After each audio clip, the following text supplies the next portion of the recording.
Nah, untuk AN-nya kita bisa pakai rumus yang tadi ya, 1 per Pi, integral dari negatif Pi sampai dengan Pi, fx cos nx dx. Terus, kita substitusi dengan term-term yang terkait. Jadi, sebelum kita substitusi, kita harus pisahin dulu integralnya ini menjadi dua interval, yaitu minus Pi sampai dengan 0 dan juga 0 sampai dengan Pi. Kenapa kita pisahkan? Karena tadi ya, di 0 itu kan dia tidak kontinu, jadi nggak bisa dicari integralnya. Jadi kita pisahin dia jadi dua bagian. Nah, terus untuk fx pada interval minus Pi sampai dengan 0 itu kan diberikan oleh negatif K. Oke, kasih cos nx dx. Ya, sama juga untuk yang di interval 0 sampai dengan Pi, itu fx-nya diberikan oleh K. Jadi, substitusikan dengan term K dikali dengan cos nx dx. Oke, nah dilanjutkan dengan, itu kan, kita cari nih, integral dari cos. Integral dari cos kita tahu adalah sin. Jadi untuk integral cos nx itu adalah 1 per n sin nx.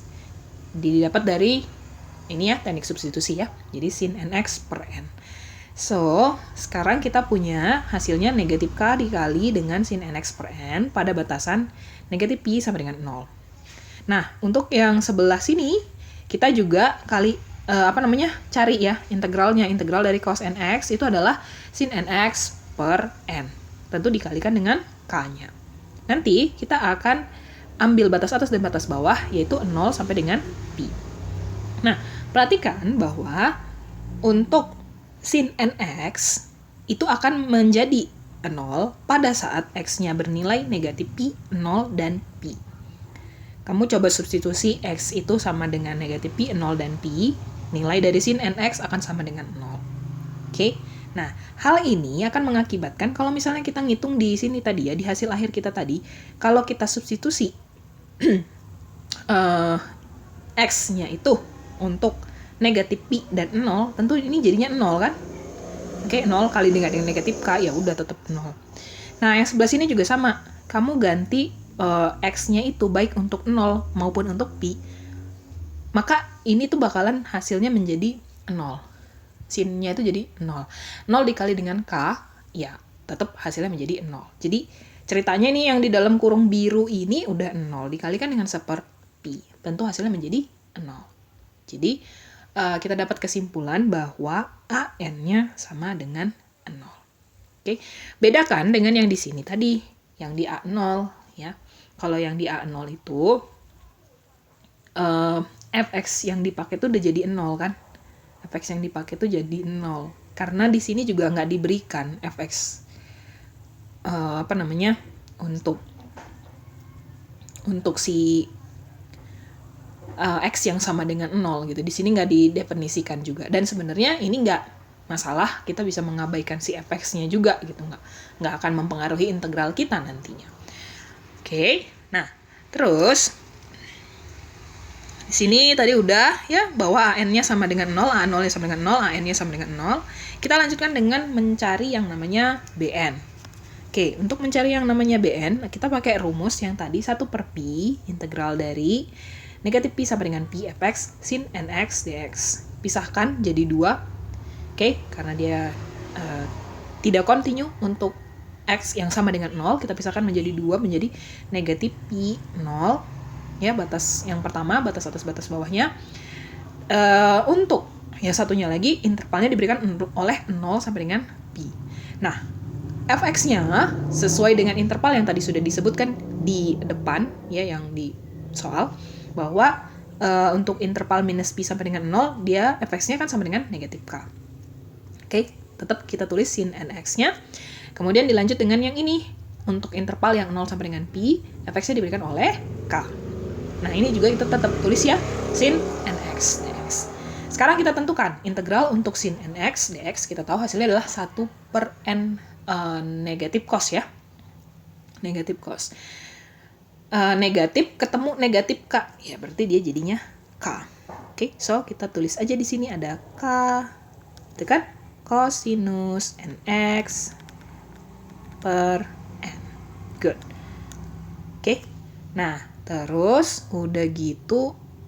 Oke, biar jangan bingung, nanti kita kasih aja kurung di sini. Oke.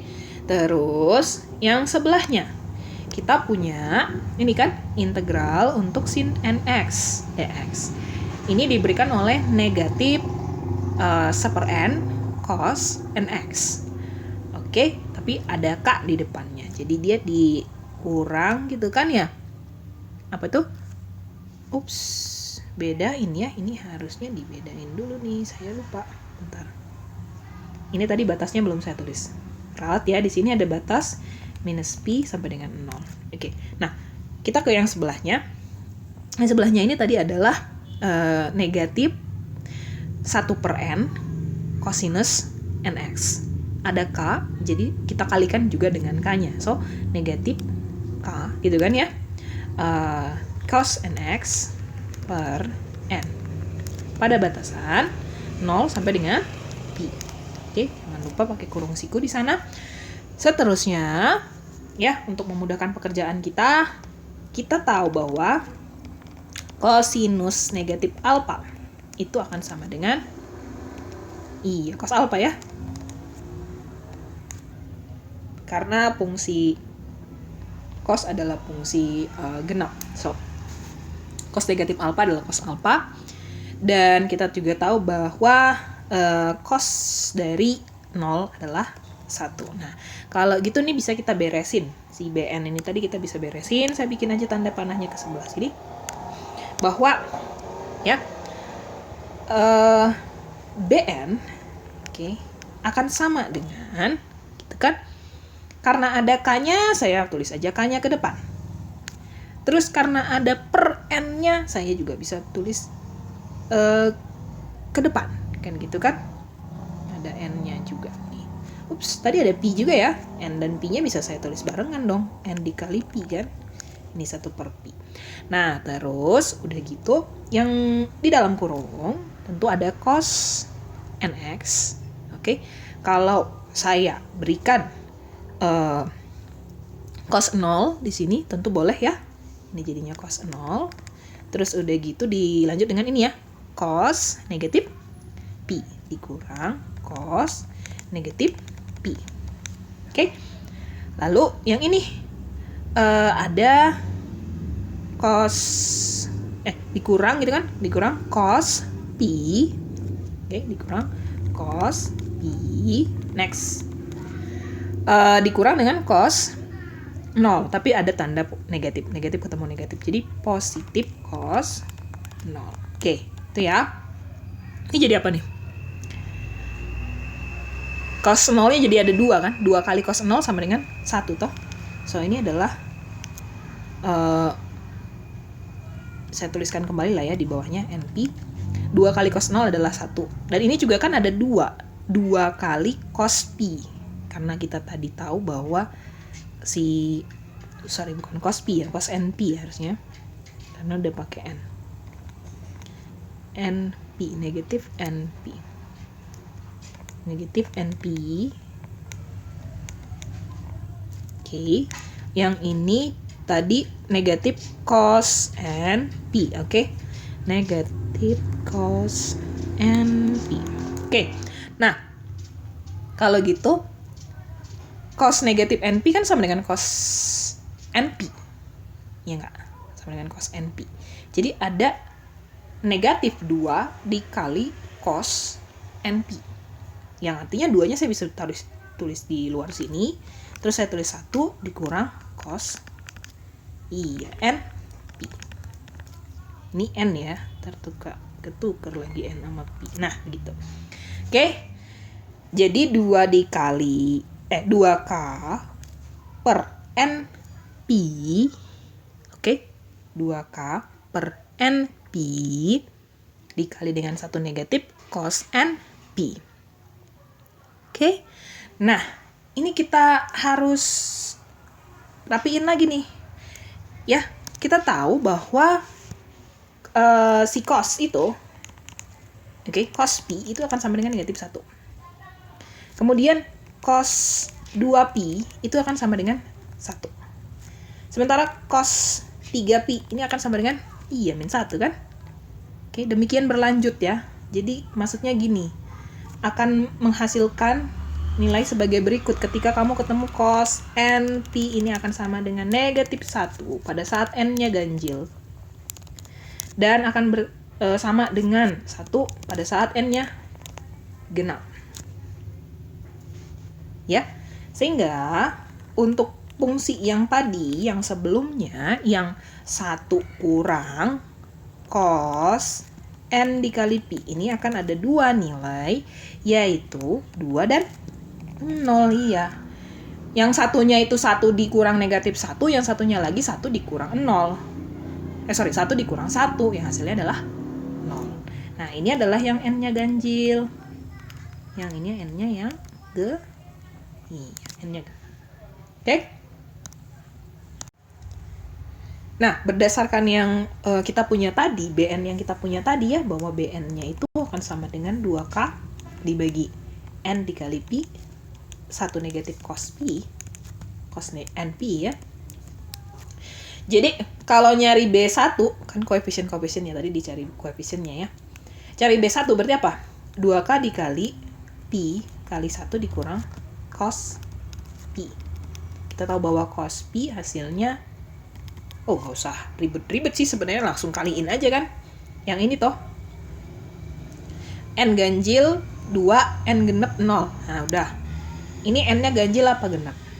N-nya adalah yang ganjil ya, N-nya ganjil jadi kali 2. So ini langsung aja 2K per Pi kali PS per 2. N-nya tadi 1 sih ya, 2K dikali dengan 2 sama dengan 4K per Pi.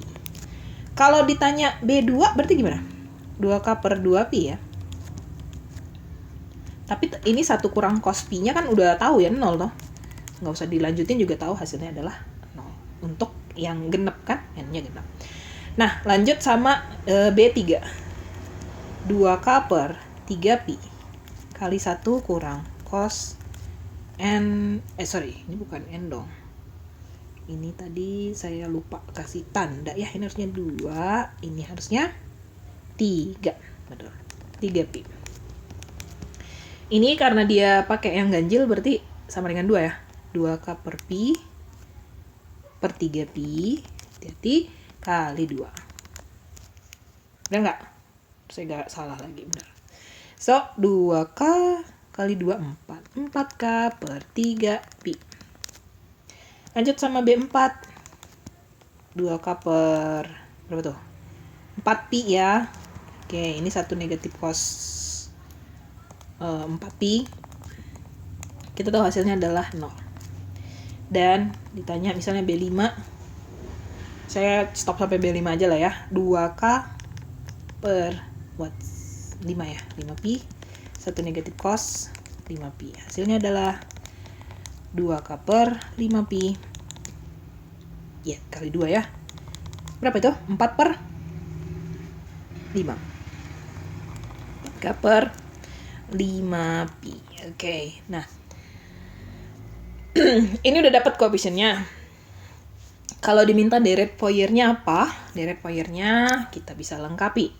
Tadi diketahui bahwa 0-nya sama dengan 0, AN-nya sama dengan 0, lalu ada BN, ya kan? Tadi diberikan BN udah dicari di belakang sebelumnya bahwa BN tadi adalah 2K NP 1 negatif cos NP. Nah, masalahnya adalah deret Fourier-nya dituliskan sebagai apa? Ingat rumus fx sama dengan A0 plus sigma N sama dengan 0 tak hingga dari A1 cos bukan A1, AN dong ya, AN cos NX plus BN sin NX. Oke. Nah, kita bisa cari deret Fourier kita kalau gitu. Berarti ini tadi jadinya gini kan, ini otomatis jadi 0 lah ya. Terus kalau yang di dalam sini berarti kita menjumlahkan cukup yang BN-nya, karena yang AN-nya tadi nilainya sama dengan 0. Jadi, ya, saya bisa nulis gini. Oke, ada 0 tambah 4K per Pi. 4K per Pi karena tadi kita tahu bahwa ininya kan selalu ketemu dengan pengali 4K per Pi. Bedain tuh cuman penyebutnya doang. Ada 1, ada 3, ada 5, dan seterusnya. Tergantung N yang diberikan. 4K per Pi saya bisa tulis di luar. Jadi ini nanti dikalikan dengan, kan gitu kan, sin X tambah sin 3X. Ingat per 3 ya. Karena tadi kan di penyebut dia ada 3 juga, 4K per 3 Pi. Next. Kamu dapat apa? Sin 5X per 5. Good. Ya, dan seterusnya. Kita kasih aja tanda 3 titik. Kayak gini. Oke. Jadi sebagai jawaban akhir dari Fourier nya adalah sebagai berikut, bahwa fx sama dengan 4K per Pi kali sin X plus sin 3X per 3 plus sin 5X per 5. Oke, ini jawaban akhirnya. Oke, demikian pembahasan soal kita tadi, contoh soal kita tadi. Dan materi hari ini tentang deret Fourier, nanti catatannya dilengkapin ya. Kalau ada pertanyaan bisa ditanyakan kepada saya secara langsung ataupun di grup.